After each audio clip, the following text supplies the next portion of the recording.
Vijayawada one టౌన్లో మనకి 100 గజాల్లో ల్యాండ్ అయితే సేల్కి రావడం జరిగిందండి. హాయ్ అండి, నా పేరు అయితే Nazeer, SB associate and RB properties నుంచి మీకు ఈ ప్రాపర్టీసే అందిస్తున్నాను. ఇలాంటి మరిన్ని ప్రాపర్టీస్ కోసం మన ఛానల్ సబ్స్క్రైబ్ చేసుకోండి, ఫాలో అవ్వండి. నేనైతే మరిన్ని ప్రాపర్టీస్ అయితే మీ ముందు తీసుకొని వస్తాను. మా యొక్క ఎఫెక్ట్కి ఒక లైక్ అయితే ఇస్తారనుకుంటున్నాను. మీ యొక్క అభిప్రాయాన్ని కామెంట్ బాక్స్లో అయితే తెలియజేయండి. ఇప్పుడు మీరు చూస్తున్న స్థలం వచ్చేసరికి వన్ టౌన్ పంజా సెంటర్ దగ్గర ఉన్న ఏరియాలో వచ్చిన స్థలం అండి.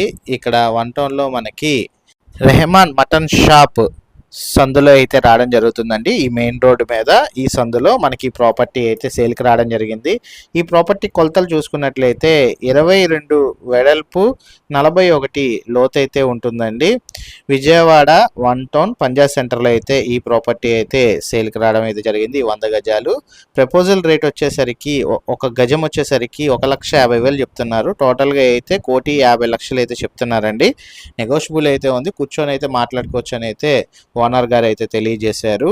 మీరు గనక ఈ ప్రాపర్టీ విజిట్ చేయాలి అనుకుంటే స్క్రీన్పై కనబడుతున్న నెంబర్కి 9494323139కి వాట్సాప్లో కనుక మీరు హాయ్ని మెసేజ్ చేసినట్లయితే ఒక వెల్కమ్ మెసేజ్ అయితే వస్తుందండి. ఆ వెల్కమ్ మెసేజ్లో మొదటి లింక్ కనుక మీరు క్లిక్ చేసినట్లయితే మన వాట్సాప్ ఛానల్లో అయితే జాయిన్ అవుతారు.